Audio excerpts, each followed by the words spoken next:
This is the guide for the Spelunky Good Teamwork achievement. I'm going to show you how to get this achievement without actually having another person play with you. So first of all, you need to know you can carry this person, so that's how you're going to get the achievement. You want to kill them right away, because you'll notice that you start off with less bombs and ropes than you normally do. So the simple solution is to kill your partner until you actually need them. And right now, you don't need them. But you'll notice that they're a ghost, and you can actually use the ghost to move things around for you. So this actually makes the game easier than when you're normally playing it. See, I just pushed this corpse down here so I could use his body for the arrow trap. You can also use the ghost to open crates that are unreachable to see if you want to use your bombs or ropes to get them. So right there, I notice, okay, well, there's bombs, 3 bombs, so I'll only have to use 1 bomb to get this, and I'll also get some gold and a damsel. So I figure it's worth it, even though I have to use a rope to get out. If you run into any giant spiders here in the mines, you can just toss a bomb in the web right below him, and it'll kill him, and it also gives you a decent amount of gold. So I would say go ahead and do that, and you also always get paste. And don't try to save your money. The earlier you buy things, the cheaper they are. So just go ahead and spend crazy, especially if you see something good like the cape. Try to find the money and get it. So now we're in the jungles. This is one of the tougher areas. Whenever you see these, like these tiki men hangout areas, that's what I call them. There's no real official name. But these areas can be really sketchy because there's so many tiki guys with boomerangs. So you have to be really careful. And right there, that's where your teammate is. He's in that coffin. If you want to revive him, you can, but it's not necessary. And if you kill these giant frogs, sometimes you get spring boots. Right here, I'm just kind of trying to get close and put a bomb on him. And that time he did drop spring boots. It's a pretty nice extra accessory to have. Here you can see all these tiki guys like I was talking about, so you have to be really careful. And if you're low on health and you see your teammate in the coffin, what you can do is you can switch controllers, kill your guy, and pick up all the items, and you'll have more health. Now you can't do this as many times as you want, because eventually you'll run out of respawns. I'm not sure what the amount is, but just don't overdo it. I'm just showing you all this for an example. See, now I have all the bombs once again and have more hearts.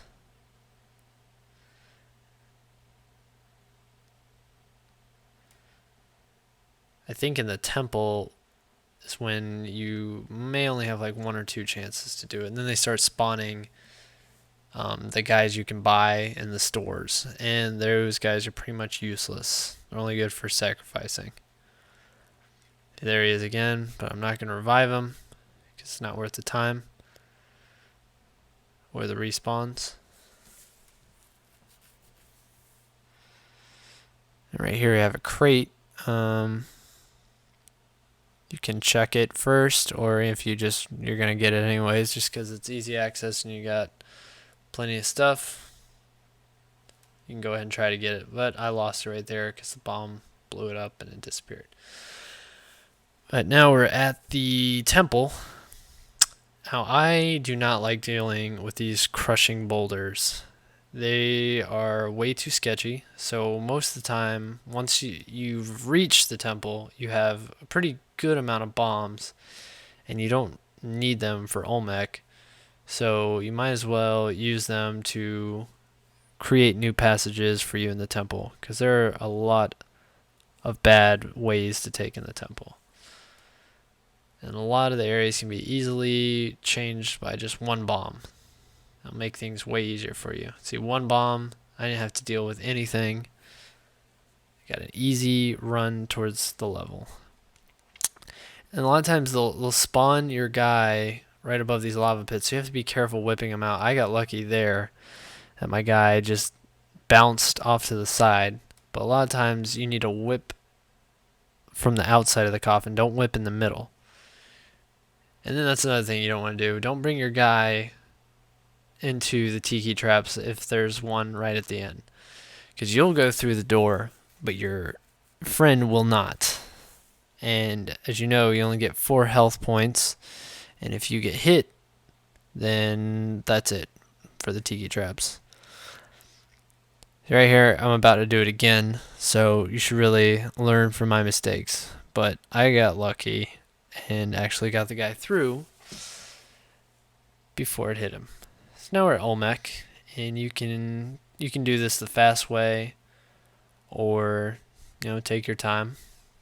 I prefer doing it the fast way and just getting it over with. It can be sketchy at times just because he drops a bunch of stuff down on you, but what you have to do is you have to carry your guy with you, which isn't a big deal because you don't need to use any items anyways.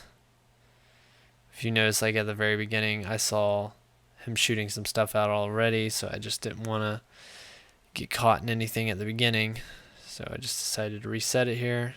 And here we go, we got more things, but snake's not going to drop down, so I don't have to worry about that. So this is the method I like to use when I'm fighting Olmec. I feel like it gives me a nice little rhythm, just running back and forth. Some people like to just step out and step back in, but I feel it throws me off a little. I like to have a little bit of rhythm. It's a good practice to do for the last thing whenever he drops down, but I didn't need to there because I had climbing gloves. There's a bunch of guys here at the end, so if you have enough ropes, you might just want to rope up top and just skip around them because you don't want to risk getting hit at the last second. That would be very annoying. But that's it for this walkthrough. I hope you guys enjoyed the video. Like and subscribe, and let me know if there are any other videos you want to see.